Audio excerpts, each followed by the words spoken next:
नमस्कार मित्रों, आपका स्वागत है हमारे चैनल जिज्ञासा पर।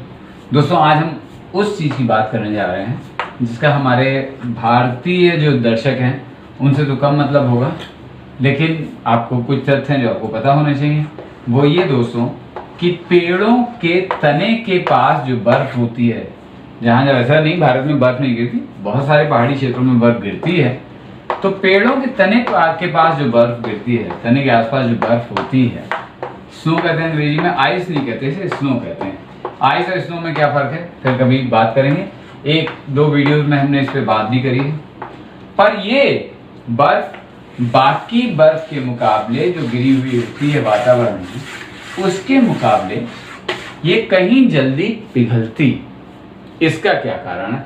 वैसे अगर हम तथ्यात्मक रूप से देखें तो ऐसा लगता है ये तो जल्दी नहीं पिघलनी चाहिए। जल्दी कौन सी पिघलनी चाहिए? बाहर जो है ये तो पेड़ के नीचे छाया है, पेड़ के नीचे छाया है और यहाँ की बर्फ जल्दी पिघल रही है, ये कौन सी बात हुई? भाई ये बात हुई और इसके पीछे वैज्ञानिक कारण है जो हम आपको बताने जा रहे हैं।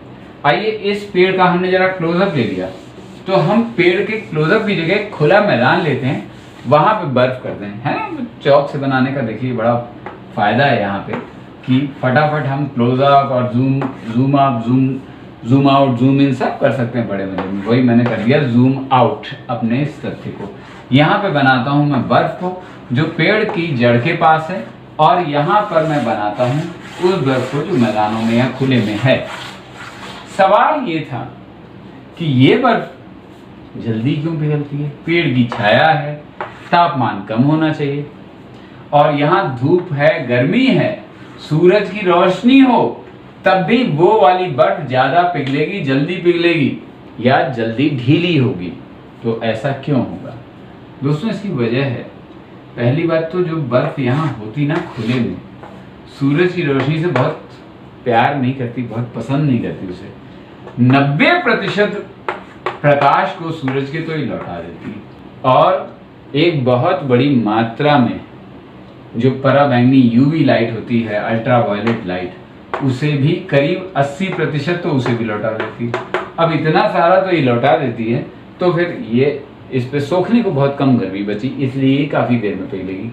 लेकिन आप कहेंगे यहाँ तक तो प्रकाश आ ही नहीं रहा, वो तो कुछ तो ले रही है। दोस्तों प्रकाश तो नहीं आ रहा, पर ये पेड़ तो है ना। यहाँ पेड़, सूरज की गर्मी पेड़ को भी मिलती है। पेड़ गर्मी निकालता किस चीज़ से है? पेड़ गर्मी निकालता है अपने तनों के माध्यम से। दूसरे तने पे भी गर्मी पड़ती है। जब तने पे गर्मी पड़ती है और तना अधिकतर कत्थई रंग का होता है, एक गाढ़े कलर का, तो गाढ़े कलर का तना ज़्यादा गर्मी सोखता है, तो ये गर्मी भी होती है, यानी ये तना गर्म होता है। तीसरे, पेड़ सांस भी तो लेते हैं, पेड़ की जड़ें यहाँ से जुड़ती है, पेड़ सांस लेते हैं, सांस लेने की प्रक्रिया में भी ऊर्जा मुक्त होती है, तो उसकी भी गर्मी होती है।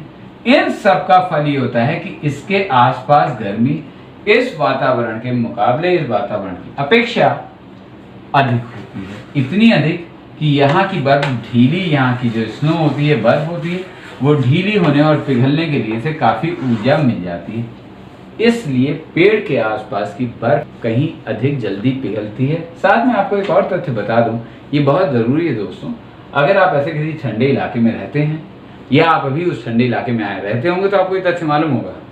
अगर आप उस ठंडे इलाके में आए हैं तो एक बात हमेशा ध्यान रखिएगा, कभी बर्फ़ पड़ी हो तो पेड़ के पास ना जाएं। क्यों? क्योंकि ये बर्फ़, जैसा कि आप देखते हैं, इस बर्फ़ के मुकाबले कम ठोस होती है, तो यहाँ पे एक जाल बन जाता है। मतलब बर्फ़ ढीली हो सकती है, ढीली का मतलब पिघली हुई है लेकिन कम पिघली हुई है, तो वास्तव में उतनी ठोस नहीं जितनी यहाँ की है। पाँव रखते ही आप एक बर्फ के गड्ढे में दब जाते हैं, और अगर आप अकेले हैं तो फिर आपकी सहायता करने वाला हो सकता है वहाँ कोई ना हो।